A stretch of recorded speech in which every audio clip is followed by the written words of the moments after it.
আসাদ ভাই, আজকে কোনো ইন্ট্রো বা এরকম কিছু দিতে পারবো না, মানে খুবই মেজাজ খারাপ লাগতেছে যে আপনি দেখেন কয়দিন আগে আমাদের দেশের এই যে রাজনৈতিক দলগুলো আওয়ামী লীগকে ঠেকানো বলেন বা হচ্ছে অভ্যুত্থান পরবর্তীতে দেশের নীতিমালা ঠিক করা বা আইন শৃঙ্খলা পরিস্থিতি অনেক কিছু করার জন্য সবাই একমত হইল।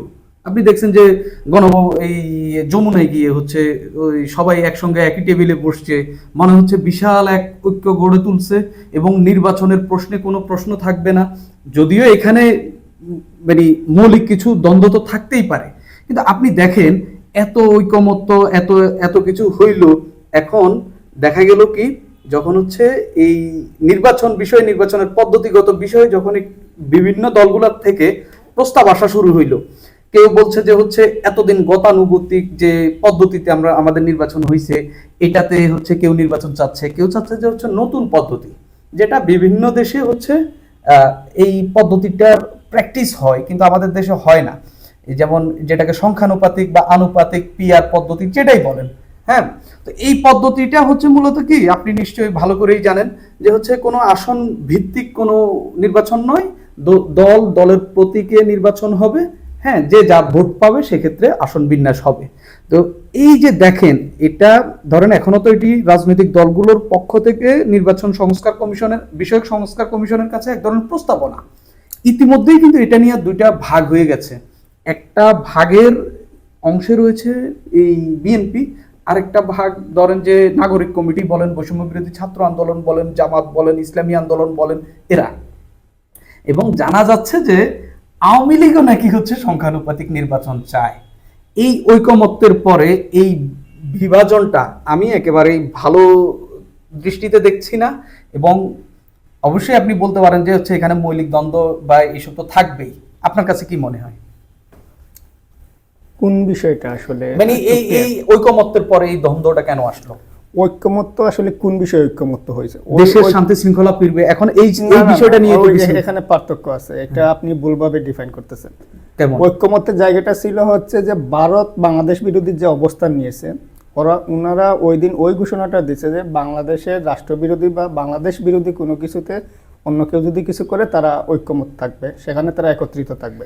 সেই বিষয়টা তো গেল, দেশে বিশৃঙ্খল পরিস্থিতি যেন না হয় সেটার জন্য তো ঐকমত্য হইল। হ্যাঁ, সেটা তো ঠিকই আছে, ওরা তো বলছে একটা নির্বাচন কেমন হবে সেটা নিয়ে তো ঐক্যমত। আমি মানলাম, আমি আপনার কাছে পরাজয় বরণ করলাম। আপনি বলেন, আপনি কোন পক্ষে, এই সংখ্যানুপাতিক নাকি হচ্ছে এতদিন ধরে যে ওয়েস্টমিনিস্টার যে পদ্ধতিতে আসন ভিত্তিক, আমার এলাকায় আমার এমপি দাঁড়াবে আমি তারে ভোট দিব? আচ্ছা, এটা বলার আগে আমি আগেই বলে রাখি আমি কোনটা সমর্থন করতেছি এই মুহূর্তে, সেটা বলার আগে এই কথাটা বলে রাখি, কোনো ব্যবস্থাই পারফেক্ট না। আচ্ছা, আপনি ওয়েস্টমিনিস্টার বলেন আর সংখ্যানুপাতিক বলেন, কোনো ব্যবস্থাই একেবারে পারফেক্ট না, সবগুলোরই ত্রুটি আছে এবং সবগুলোর তো মানুষ চালায়। যখন মানুষ সেগুলো পরিচালনা করে সেই ব্যবস্থাটা, ওই মানুষের মধ্যে যখন ত্রুটি থাকে, মানুষের যখন লক্ষ্য উদ্দেশ্যটা ভিন্ন থাকে, তখন তারা নিজেদের মতো করে এগুলো ব্যবহার করে। তো এই জায়গা থেকে আপনি যেটা বলতেছেন যে আমি কোন নির্বাচন ব্যবস্থাটা সমর্থন করব, আমার কাছে যেটা মনে হয় যে সংখ্যানুপাতিকটাই হচ্ছে আমাদের জন্য আসলে ভালো হবে। এটা কি সম্ভব বাংলাদেশে? সম্ভব না কেন? এই পরিস্থিতিতে সম্ভব। এই পরিস্থিতির তো কোনো পার্থক্য তো নয়। এখানে যে নির্বাচন আগে হয়তো 300টা আসনে মানুষ হচ্ছে সরাসরি সরকার গঠন করতো না, মানুষ তার আসনের একজন ব্যক্তিকে ভোট দিত। সেই ব্যক্তি বিভিন্ন আসন, 300টা আসনে 300 জন ব্যক্তিকে মানুষ ভোট দিত। এবার সংখ্যানুপাতিক যদি হয় তাহলে মানুষ সরাসরি সরকার কারা গঠন করবে সেই ভোটটাই দেবে। ঠিক আছে, এখন এটার জন্য কি আমরা প্রস্তুত? আপনি দেখেন যে সংখ্যানুপাতিক যদি না মানে যদি হয়, আমাদের এখন বর্তমান রানিং সিস্টেম কি? রানিং সিস্টেম হচ্ছে আপনি একজন এমপিকে ভোট দিচ্ছেন, কেন দিচ্ছেন? ওই এমপি কোনো না কোনো ভাবে আপনার এলাকার উন্নয়ন করবে। এখন সংখ্যানুপাতিকে গেলে আপনার এমপি কে হবে আপনি জানেন না তো। যদিও মানে আপনি তো আন্তর্জাতিক বিশেষজ্ঞ লোক, আপনি হচ্ছে আমাকে বলবেন যে এমপি কেন নির্ধারিত থাকবে? এমপির কাজ তো হচ্ছে এলাকার উন্নয়ন করা না, হ্যাঁ, সে হচ্ছে ল মেকার, আইন প্রণয়ন করবে, সে কেন এগুলা করবে?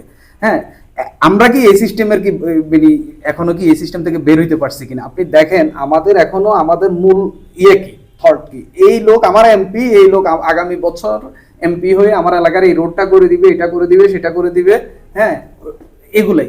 এই ছাড়া আমাদের দেশের কি জনগণের একটা চাহিদা আছে কি যে ভাই আপনি এমপি হয়ে আমাকে এই আইনটা করে দিবেন, না, এটা কি তৃণমূল এটা- মানুষের আছে কিনা? তৃণমূল মানুষের আগে আসলে বিষয়টা আপনাকে ভালো করে একটু বুঝে নেন যে আসলে ওয়েস্টমিনিস্টার সিস্টেম, বর্তমান যে সিস্টেম, যে সেটার সঙ্গে আসলে সংখ্যানুপাতিকের মূল পার্থক্যের জায়গাটা কোনটা?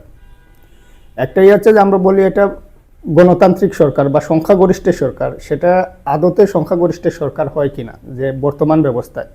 আপনি হিসেব করে দেখেন যে যখন হচ্ছে বাংলাদেশে ভোট হয়, ভোট যদি হয় তাহলে শতভাগ ভোট তো আর পড়ে না। না। কোনো দল পায় 40%, কোনো দল পায় 38%। হুম। ওরা কিন্তু পুরো আমরা সংখ্যাগরিষ্ঠ বললে কতটুকু হয়, 100-র চেয়ে অর্ধেকের বেশি 51% হতে হবে, কিন্তু এখানে তো 51% হয় নাই। এটা সংখ্যাগরিষ্ঠের সরকার বলে যেটা বলা হয়, এটা এক ধরনের প্রতারণা বলতে পারেন আর কি। এটা শাসক শ্রেণীরই এক ধরনের প্রতারণা, যে এটা আসলে কখনোই বর্তমান যে সিস্টেম, সেই সিস্টেমে ওই 51% মানে ভোট 30% ভোট পেয়েও একজন সরকার সরকার গঠন করতে পারতেছে। গঠন করতে পারে। তাইলে সে 70% মানুষ যে এই সরকারকে ভোট দিল না, সেটা কিন্তু অগ্রাহ্য থাকতেছে। ঠিক আছে, আপনার এই যুক্তিটা আমি নিলাম। এখন এই এমপিরাই, এখন যারা এমপি বা ধরেন তারাই কিন্তু এই নিজেদের দায়িত্ব বাড়ানোর জন্য, নিজেদের প্রভাব প্রতিপত্তি বাড়ানোর জন্য ওনারা হচ্ছে এলাকার উন্নয়নের দায়িত্বটা ওনাদের ইয়েতে কাঁধে নিয়ে আসলো, এবং এই কাজ করতে গিয়ে উপজেলা প্রশাসন যেটা উপজেলা পরিষদ, সেই পরিষদটাকে ওনারা দুর্বল করে রাখলো, এবং মাঝখানে তো উপজেলা পরিষদই ছিল না।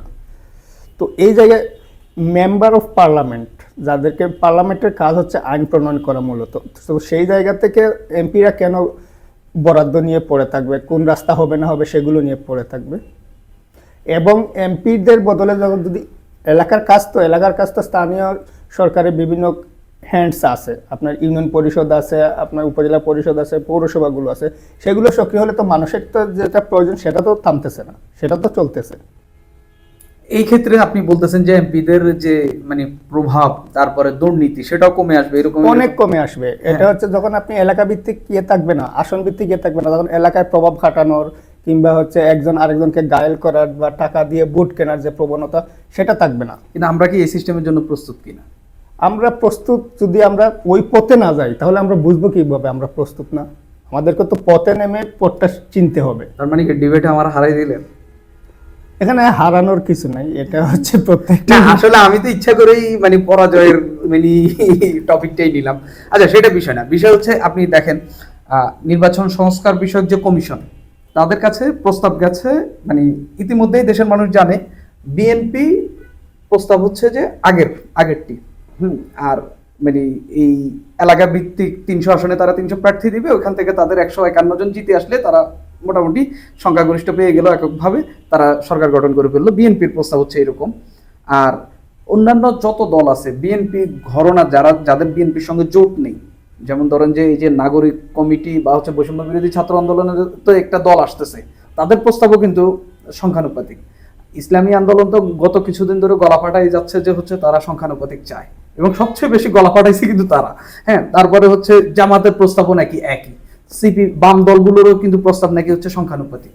এই বিএনপি আর এই যে এখানে কিন্তু একটা মনে করেন যে এটা নিয়ে একটা যুদ্ধ, কথা যুদ্ধ, বা হচ্ছে এই যে রাজনীতি, ওই নির্বাচন শুরুর আগেই যে হচ্ছে আপনার কোন পদ্ধতিতে নির্বাচন হবে, এটা নিয়ে একটা বাক যুদ্ধ বলেন, বা হচ্ছে ধরেন এক ধরনের একটা সংঘাতের আশঙ্কা করা যাচ্ছে কিনা? সংঘাত আমি এখানে আমি আরেকটা সম্পর্ক ওই ছোট করে আপনাকে অ্যাড করি, তাহলে আপনার বলতে সুবিধা হবে। সেই ক্ষেত্রে সরকার কি এটা সামাল দিতে পারবে কিনা?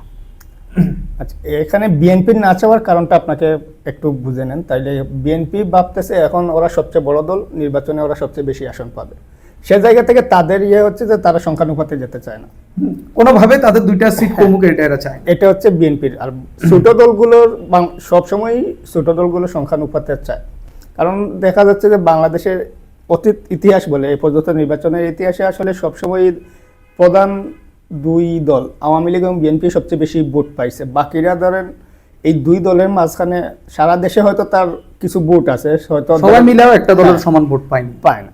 তো সেই জায়গা থেকে এখন আসন পায় না, পাইয়ে। কিন্তু এখন যদি তারা সারা দেশে তাদের কিছু, তো আসন ভিত্তিক না হলে যদি সারা দেশে হয় তারা কিছু ভোট পাবে। এবং ধরেন যদি সিপিবি আমরা জানি নির্বাচনে জয়ী হতে পারে না। সিপিবি যদি সারা দেশে 100% ভোট পায়, 100% ভোট পেলে তাই সে কিন্তু আসন পাচ্ছে, 3টে আসন পাচ্ছে। হ্যাঁ। তো এটা তো ছোট দলগুলোর জন্য তাদের সুবিধাজনক এই অবস্থান। বিএনপি সঙ্গত কারণেই তার এই যে এখন এই ধরেন নির্বাচন নিয়ে যে পদ্ধতিগত যে ঝামেলা তৈরি হচ্ছে, সরকার এটা সামাল দিতে পারবে কিনা? এখন এটা কারণ এক পক্ষে কিন্তু আপনার আচ্ছা। বিএনপি, আরেক পক্ষে কিন্তু জামাত সহ নাগরিক কমিটির যে দল আছে। এখানে একটা বড় বিষয় হচ্ছে যে এই পরিবর্তনটা আমি যতদূর জানতে পারছি আর কি, নির্বাচন সংস্কার কমিশনের যিনি প্রধান তিনি বলছেন এই বিষয়টা, যে এটা তো আসলে সংবিধানের বিষয়, আমরা তো পরামর্শ দিলে সেভাবেই দেব। এটা উনি বলছেন যে আমরা পরামর্শ দেব না, এটা নির্বাচন কমিশন এবং হচ্ছে সংবিধান সংস্কার, কারণ হ্যাঁ। আমাদের নির্বাচনের পদ্ধতি কি হবে এটা কিন্তু সংবিধানে উল্লেখ করা আছে। তো এটা যদি সংবিধান সংস্কার হয়ে যায় তাহলে তো আপনার এটা কে কি করবে এটা তার এই জায়গায় তো একটা জায়গা আছে যে আসলে এখন সংবিধান সংশোধন করতে হবে। এখন সংবিধান সংশোধনের আগে এই প্রক্রিয়াতে যাওয়া হবে, নাকি এইবারের টার্মটা আগের পদ্ধতিতে থেকে যদি সুপারিশ করে সংবিধান সংস্কারের জন্য সরকার সিদ্ধান্ত নেয়, এবং সেই সিদ্ধান্ত যদি এই বিদ্যমান সংবিধান অনুসারে যে আগামী যে পার্লামেন্ট বসবে সেই পার্লামেন্ট এই সংশোধনগুলোকে কার্যকর করবে, তো এখানে একটা অস্পষ্টতা রয়েই যাবে আসলে। যে এটা এবং বিএনপি বলছে যদি সংখ্যানুপাতিক করতে হয় আমরা জনমত নিয়ে হচ্ছে আমরা করব, মানে এই সরকার করার দরকার নেই, এই সরকারকে আগের পদ্ধতিতে। কিন্তু এখনকার সরকারের ছাত্রদের একটা অংশ বিএনপি কিংবা এখানকার রাজনৈতিক দলগুলোর উপর এটা আস্থা রাখতে পারতেছে না যে আসলে বিএনপি ক্ষমতা গেলে এটা করে ফেলবে, বা বিএনপি হয়তো এগুলো নাও করতে পারে। এ ধরনের একটা সংখ্যা এখানকার সরকার সামাল দিতে পারবে কিনা যদি দুই পক্ষই ছাড় না দেয়। সরকারের সামাল দিতে পারবে এক ইয়েতে, যে সরকার জোর করে কিছু করবে না, রাজনৈতিক দলগুলোর সঙ্গে সংঘর্ষে গিয়ে সরকার কিছু করবে না, এটা স্পষ্ট হয়ে গেছে এ পর্যন্ত। সেক্ষেত্রে সরকার সেক্ষেত্রে হচ্ছে আপনার বুদ্ধিদীপ্ত উত্তর, আপনার আন্তর্জাতিক বিশেষজ্ঞ বিশ্লেষণ কি বলে বলেন কি বলে? এটা দ্বিপাক্ষিক সমঝোতা হবে আসলে। এটা কোনো এক পক্ষ যে একেবারে চেপে যাবে আর এক পক্ষ একেবারে চাপিয়ে দেবে সেটা হবে না। এটা মানে বিএনপি ধরে নিলাম বিএনপি এই দিক দিয়ে ছাড় দিল, অন্য দিক দিয়ে আরেকটা সুবিধা নিয়ে এটা ছাড় দিল, এরকম এরকমই এটা একটা সমঝোতা হবে আর কি। হ্যাঁ, মানে রাজনৈতিক একটা ধরেন আপোষ। হ্যাঁ, আচ্ছা। আরো তো বিএনপির তো আরো দাবি আছে, এবং সংস্কারে তো শুধু নির্বাচন প্রক্রিয়া সংস্কারের বিষয় আসবে না। যেমন যেটা শোনা যাচ্ছে যে বিভিন্ন যে একজন ব্যক্তি প্রধানমন্ত্রী দুইবারে বেশি হতে পারবে না, তারপর হচ্ছে বিএনপির পক্ষ থেকে তো আবার দ্বিকক্ষ বিশিষ্ট পার্লামেন্টেরও প্রস্তাব আছে। তো এ ধরনের বিভিন্ন আছে আর কি প্রস্তাব, সেগুলো নিয়ে তো একটা ইস্যু নিয়েই তো লেগে থাকবে না, আর ইস্যুগুলো নানান বিষয় আছে। হ্যাঁ, এই বিষয়ে সমঝোতা, মানে আপনার কথাই সমর্থন করতে হচ্ছে আর কি, একটা সমঝোতাতে আসবে, কারণ আপনি স্থবির অবস্থায় তো দীর্ঘদিন যেতে পারবেন না, আজীবন যাবে না। হ্যাঁ, আচ্ছা, এটা আমাদের শেষ বিষয় আর কি। ধরেন এই যে ওয়েস্টমিনিস্টারের যে পদ্ধতিতে যে নির্বাচন, এই নির্বাচনে যদি মানে এই পদ্ধতিতে যদি নির্বাচন হয়, আওয়ামী লীগ যদি নির্বাচনে অংশগ্রহণ করে 300টা আসনে, ধরেন 300 আসনে না দিল 250 আসনে আওয়ামী লীগ প্রার্থী দিতে হবে। এখন আওয়ামী লীগের প্রার্থী হওয়ার মতো লোক খুঁজে পাওয়া যাবে না, একটা বিষয় মানে খুব কম কিন্তু, কারণ আপনার মামলা আছে, ভাই হামলা আছে, হ্যাঁ, তারপরে ওই মাঠে ঢেলাঢেলি করতে হবে, এগুলাতে এখন অনেক যাইতে যাবে না। মানে আমি তো আপনি দেখেন যে এখন আওয়ামী লীগের সভাপতি হওয়ার জন্য লোক খুঁজলেও পাওয়া যাবে কিনা, সেক্ষেত্রে ভোটের মাঠের প্রার্থীর বিষয়টা তো আরো অন্যরকম। তো যদিও আপনার ভিন্ন মত থাকতে পারে, হ্যাঁ, মানে এটা আমার ধারণা আর কি। তো এই ওয়েস্টমিনিস্টার পদ্ধতিতে আওয়ামী লীগকে মানে নানান কিছু ভোটের মাঠের খেলা, প্রার্থী দেওয়া, মানে নানান কিছু করতে হইতো। কিন্তু যদি সংখ্যানুপাতিক হয় এবং হচ্ছে আওয়ামী লীগকে যদি হচ্ছে অংশগ্রহণ করতে দেয়, সেই ক্ষেত্রে আওয়ামী লীগ বললো যে আমরা নির্বাচন করব, এবং হচ্ছে কেউ কোনো বাধা দিল না, যারা প্রতীক দিয়ে দিল তাদের নির্বাচনের জন্য ধরেন একদম অখ্যাত কিছু লোকের নিয়ে বা একটা সেল গঠন করলো, তারা নির্বাচনের কার্যক্রম পরিচালনা করলো। নৌকা দেখলেও তো হচ্ছে এই দেশে মনে করেন যে কম করে মানে 10-15% ভোট এমনি নৌকায় পড়বে, আপনি কোনোভাবে এটা ডিনাই করতে পারবেন না। হ্যাঁ, এবং নির্বাচন যদি একদম সুষ্ঠু হয়, যদি অন্তর্বর্তীকালীন সরকার সেটা নিশ্চিত করতে পারে, আইন শৃঙ্খলা পরিস্থিতি যদি সেই জায়গায় পৌঁছায়, আওয়ামী লীগ 10-15% মিনিমাম আমার ধারণা ভোট পাবেই পাবে, এবং পেলে যদি 15%ও পায়, 3-15-45টা আসন কিন্তু আওয়ামী লীগ পেয়ে যাচ্ছে। সেই ক্ষেত্রে আওয়ামী লীগের 15টা এমপি পার্লামেন্টে যাচ্ছে, কম না কিন্তু। এত মানে ধরেন বিএনপি যদি জয়লাভ করে, এরপরে হচ্ছে এত আসন আর কেউ পাবে কিনা এটা নিয়ে একটা ডাউট তৈরি হচ্ছে। আমি বলতেছি না যে এটাই হবে, ধরেন এটা একটা অনুমান। সেক্ষেত্রে আওয়ামী লীগের পুনর্বাসনের প্রক্রিয়া কিন্তু এই 45 জন এমপি করতে পারবে, কারণ তাদের ভয়েস আছে, তাদের সবই মানে ধরেন রাজনীতিতে দাঁড়ানোর একটা প্রেক্ষাপট তৈরি হলো। আপনি কি মনে করেন আওয়ামী লীগকে কি ভোট সংখ্যানুপাতিক হোক বা হচ্ছে ওয়েস্টমিনিস্টার হোক, আওয়ামী লীগকে কি ভোট করতে দেবে কিনা? আমার একটা টেক আছে, আমি বলবো। এখন পর্যন্ত যেটুকু দৃশ্যমান যে আসলে আওয়ামী লীগকে নির্বাচন করতে দেওয়া হবে না বলেই মনে হচ্ছে। আর যদি নির্বাচন যদি করতে দেওয়া হয়, তাহলে আপনি যেটা বলতেছেন যে ওয়েস্টমিনিস্টার বলেন আর সংখ্যানুপাত বলেন, তখন তো নির্বাচন করতে দিলে তো আওয়ামী লীগ রাজনীতি করতে পারতেছে। আর রাজনীতি করতে পারলে সে মাঠে প্রচারণা চালাবে, তার নেতাকর্মীরা প্রচারণা করতে পারবে, সেগুলো করতে পারবে। তখন আর আপনি যেটা বলতেছেন যে ওরা নির্বাচিত হয়ে গিয়ে নিজেদের পুনর্বাসন করবে, তা তো আর প্রয়োজন হচ্ছে না। ওরা নিজেদের পুনর্বাসিত হয়েই তো নির্বাচনে আসবে, তাছাড়া তো আসবে না। তার মানে নির্বাচন প্রক্রিয়ায় যুক্ত হইলে আওয়ামী লীগের পুনর্বাসন হয়ে যাচ্ছে। এটা তো এর আগে তো একটা সিদ্ধান্ত হয়ে যাবে। একটা হয় আপনি জোর করে আওয়ামী লীগকে টেকাতে হবে, নতুবা হচ্ছে রাষ্ট্রীয়ভাবে বা সরকারিভাবে একটা সিদ্ধান্ত নিতে হবে, এই দলকে আমরা নির্বাচনে করতে দেব না, অথবা তার নিবন্ধন বাতিল। এ ধরনের একটা ইয়েতে তো যাবে। আমি আজকে দুইটা ফলো আপ দেখলাম, যে হচ্ছে একজন হচ্ছে নাগরিক কমিটির যে সদস্য সচিব আক্তার হোসেন, তিনি রংপুরে একটি বক্তব্য দিলেন। বক্তব্যে তিনি বললেন যে হচ্ছে আইনি ভাবে হচ্ছে আওয়ামী লীগের হয়তো নির্বাচন করার ক্ষেত্রে কোনো হচ্ছে বাধা নাই, আসলেই নেই, কারণ নিবন্ধন তো বাতিল হয় নাই, আদালতের রায় নেই। তো এখন যদি আওয়ামী লীগ নির্বাচন রাজনীতি করতে চায়, সেখানে তিনি বলছেন যে মানে তিনি তো নাগরিক কমিটির সদস্য সচিব, তার বক্তব্যের একটি মূল্য আছে। তিনি বলছেন যে আমরা এটা ঠেকাবো, প্রয়োজনে আবার রক্ত দিব। তার মানে তিনি কিন্তু ওই যে জুলাই আগস্টে যে আন্দোলনটা হয়েছে এই টাইপের মানে এক ধরনের একটি মানে বার্তা দিলেন। এটা একটা। বিএনপির এই চেয়ারপারসনের একজন উপদেষ্টা আছেন আব্দুল সালাম, যিনি ঢাকার মোটামুটি একজন বড় নেতা, তিনি রাজশাহীতে একটা প্রোগ্রামে তিনি বলেছেন যে আগামী নির্বাচনে আওয়ামী লীগকে আসতে দেওয়া হবে না। হ্যাঁ, এই জায়গা থেকে এবং বিএনপির এখন নেতাদের টোন কিন্তু হচ্ছে আওয়ামী লীগে ওইটা করছে সেটা করছে, নির্বাচনে মানে বিষয়ক এক ধরনের বিএনপির মনে হচ্ছে যে বাধা দেওয়ার মতো একটা প্রবণতা রয়েছে। আমার কাছে কেন জানি মনে হচ্ছে এরা ধরেন সরকারিভাবে কোনো আপনি তো অনেকদিন ধরেই বলতেছেন যে আওয়ামী লীগের বিষয়, আওয়ামী লীগকে যদি এই সরকার ঠেকাইতে চায়, আওয়ামী লীগের বিষয়ে একটা আলাদা কমিশন করা দরকার। আপনি তো মানে এই টাইপের একটা কথা বলছেন আমাকে দীর্ঘদিন ধরে। হ্যাঁ, তো সরকারের তো সেই উদ্যোগ নেই। এখন সরকারের আছে কি, ধরেন সরকারে এই অভ্যুত্থানের মাধ্যমে কয়েকটা গ্রুপ তৈরি হয়েছে যারা এমনিতে আওয়ামী লীগকে ঠেকানোর জন্য প্রস্তুত। হ্যাঁ, সেটা ছাড়া বা বিএনপি ছাড়া সেরকম কোনো অপশন নেই। এই এত কিছু ঠেঙ্গিয়েও কি আওয়ামী লীগের পক্ষে কি নির্বাচনে আসা সম্ভব কিনা?